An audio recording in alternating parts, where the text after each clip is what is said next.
صلی اللہ علیہ وسلم کا ارشاد ہے کہ دنیا معلوم ہے اور جو کچھ دنیا میں ہے سب معلوم ہے۔ اللہ کی رحمت سے ڈرو، مگر اللہ کا ذکر اور وہ چیز جو اس کے قریب ہو، اور عالم اور طالب علم۔ حضور اقدس صلی اللہ علیہ وسلم کا ارشاد ہے کہ دنیا معلوم ہے، جو کچھ دنیا میں ہے سب معلوم ہے۔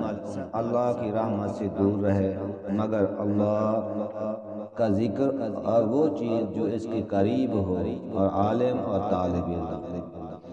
اس کے قریب ہونے سے مراد ذکر کے قریب ہونا بھی ہو سکتا ہے۔ اس صورت میں وہ چیز مراد ہوگی جو اللہ کے ذکر میں معین اور مددگار ہوگی، جن میں کھانا پینا بھی بقدر، اور ضرورت میں جو وہ چیز ضرورت میں داخل ہے، جن کے اسباب ضرور یہ بھی ہیں۔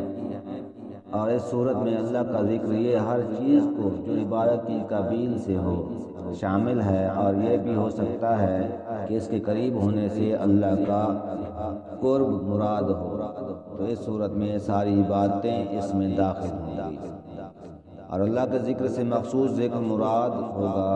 اور دونوں صورتوں میں علم ان میں خود داخل ہو گیا تھا۔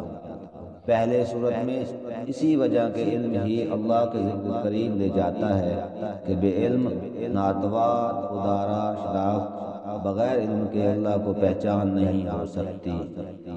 دوسری صورت میں اس وجہ سے کہ علم سے بڑھ کر کون سی عبادت ہوگی، لیکن اس کے باوجود پھر علم اور طالب علم کو علیحدہ اہتمام کی وجہ سے فرمایا کہ علم بہت ہی بڑی دولت ہے۔ اس کا مطلب یہ ہے دنیا جو ہے معلوم ہے، جو کچھ دنیا میں ہے سب چیزیں معلوم ہیں باجوز اللہ کے واسطے۔ اگر ہم دنیا کما رہے ہیں، پیسہ کما رہے ہیں اللہ کے واسطے، اس نیت سے کما رہے ہیں کہ ہم کمائیں گے اللہ کے حکم کے مطابق، سرور کائنات حضرت محمد صلی اللہ علیہ وسلم کے طریقے کے مطابق خرچ کریں گے، اپنے اہل و عیال پہ خرچ کریں گے، تاکہ ہمارے اہل و عیال والے اللہ کی عبادات میں مشغول ہو سکیں، ہماری اولاد عبادت کے اندر مشغول ہو سکیں اور علم حاصل کر سکیں۔ پھر تو یہ دنیا معلوم نہیں ہے، پھر یہ کامل ہے، یہ پاکیزہ ہے، پاک ہے، صاف ہے۔ اگر ہم اللہ کے واسطے نہیں کما رہے، اپنی شان و شوکت کے تاج کے لیے کما رہے ہیں، ہم بنگلے بنانے کے لیے، گاڑیاں بنانے کے لیے، لوگ ہمیں کہیں کہ ہم مالدار ہیں، رئیس ہے، امیر ہے، پھر یہ دنیا معلوم ہے، پھر یہ دنیا بیکار ہے۔ اس حدیث کا مطلب یہ ہوا۔ تو اگر ہم اللہ کے واسطے کماتے ہیں، پھر کمانے کے بعد اب جو ہمارے پاس جمع ہو جاتا ہے تو پھر ہم اللہ کے راستے پہ خرچ کر دیتے ہیں، جہاں دین کا کام ہو رہا ہو، جہاں مدرسے کا کام ہو رہا ہو، جہاں غریب کی خواہش ہو رہی ہے، غریب غربت میں ڈوبتا جا رہا ہے، اس پہ خرچ کر دیتے ہیں، کسی یتیم پہ خرچ کر دیتے ہیں، کسی مساکین پہ خرچ کر دیتے ہیں، ان کے رہن سہن کا انتظام کر دیتے ہیں، پھر یہ پاکیزہ ہو گیا، یہ پھر مال دولت جو ہے ہماری پاک ہو گئی۔ تو اس سے مراد یہ ہے طالب علم جو ہم ذکر کرتے ہیں، ذکر اس وقت ہوتا ہے، کامل ہوتا ہے جب علم کے تحت کیا جاتا ہے۔ علم سیکھتے ہیں، پھر سیکھنے کے بعد ہم اس پہ عمل کرتے ہیں، پھر وہ علم کارآمد ہوتا ہے۔ ایک حدیث کے اندر آیا کہ علم کا صرف اللہ کے لیے سیکھنا اللہ کے خوف کے حکم میں ہے۔ علم جو ہم سیکھتے ہیں، تو جیسے ہم ابھی حدیث پڑھ رہے ہیں، تو اگر ہمارے دل کے اندر آ جائے کہ یہ حدیث سنیں اور اللہ کے حکم کے مطابق ہم عمل کر لیں گے، تو اللہ کا ڈر اور خوف کے ساتھ سن رہے ہیں، تو یہ ہمارے لیے کارآمد ہوگا۔ اگر ہم نے ایک کان سے سنا اور دوسرے کان سے نکال دیا تو پھر ہمارے لیے کیا فائدہ ہوگا؟ ایسے آئے ویسے چلے گئے۔ تو مطلب یہ کہنے کا ہے جب ہم حدیث سنیں، جب قرآن کا کوئی الفاظ سنیں، یا جب ہم کوئی سیکھیں، اس نیت پہ سیکھیں، اس نیت سے سنیں کہ ہم اس پہ عمل کرنے والے بن جائیں۔ تو سیکھنا اللہ کے خوف حکم میں ہے، اور اس کی طلب تلاش کے لیے کہیں جانا عبادت ہے۔ یہ کہ حدیث پاک کے اندر آتا ہے، مجھے یاد آ گئی، جب طالب علم اپنے علم کو سیکھنے کے لیے گھر سے نکلتا ہے، اللہ کے نوری فرشتے اس کے پیروں کے نیچے پر بچھا دیتے ہیں۔ ایک مرتبہ اللہ والے کے پاس ایک طالب علم سیکھنے کے لیے گیا، یہ حدیث سنا رہا تھا سب اللہ والا، تو جب ایک طالب علم کے اندر خیال آیا کہ پتہ نہیں ہمارے استاد کو کیا ہو گیا، ہم نے تو کبھی فرشتوں کو دیکھا ہی نہیں ہے، تو ہمیں تو نظر نہیں آتا۔ تو جب گھر سے یہ بات نکلا تو یہ خیال کرتے ہوئے آ رہا ہے، تو ایسے دماغ میں خیال آیا کہ زمین پہ ایڑی مار دی زوردار کہ کہاں فرشتہ نظر آتا، کہاں تو فرشتہ نہیں ہے۔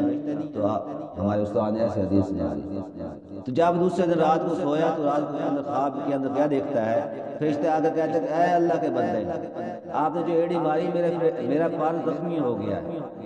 جب خواب کے اندر یہ بات دیکھی تو صبح ہوتے ہی دوڑتا ہوا آیا، اپنے استاد سے سوری کی، یہ معافی مانگی، کہا کہ واقعی یہ سروے کنال حضرت محمد صلی اللہ علیہ وسلم کے الفاظ مبارک سچے ہیں، یہ جو الفاظ بولے گئے ہیں یہ حق ہیں، اسی کو یہ کہتے ہیں یقین کے ساتھ عمل کرنا۔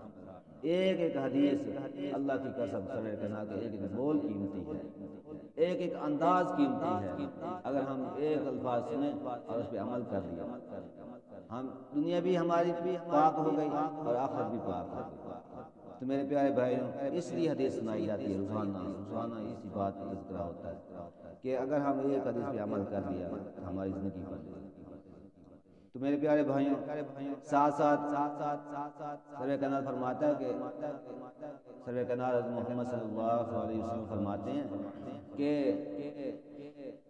آدمی ایک غلطی کر لیتا ہے، ایک دل پہ سیاہ نقطہ لگ جاتا ہے، پھر دوسری غلطی کرتا ہے، دوسرا نقطہ لگتا ہے، تیسری غلطی تیسرا نقطہ لگتا ہے، آہستہ آہستہ آہستہ پورا دل جو ہے سیاہ ہو جاتا ہے۔ تو سروے کنال محمد صلی اللہ علیہ وسلم نے اس کا طریقہ بتایا، اس کا طریقہ کیا ہے کہ اللہ کا ذکر ہے، زوردار ذکر کیا جائے، پابندی کے ساتھ ذکر کیا جائے۔ پھر دیکھنا آج ہم نے تھوڑا سا ذکر کیا، تھوڑا سا نقطہ سیاہ جو سیاہ تھا وہ ہٹا، پھر دوسرے دن کیا، تیسرے دن کیا، چوتھے دن کیا، آہستہ آہستہ دل پاک اور صاف اور شفاف بنتا چلا جائے گا۔ پھر اس دل کے اندر کوئی دنیا کے خیالات نہیں آئیں گے، دنیا کا کوئی خواب نہیں آئے گا، پھر اللہ ہوگا، اللہ کا محبوب ہوگا دل کے اندر۔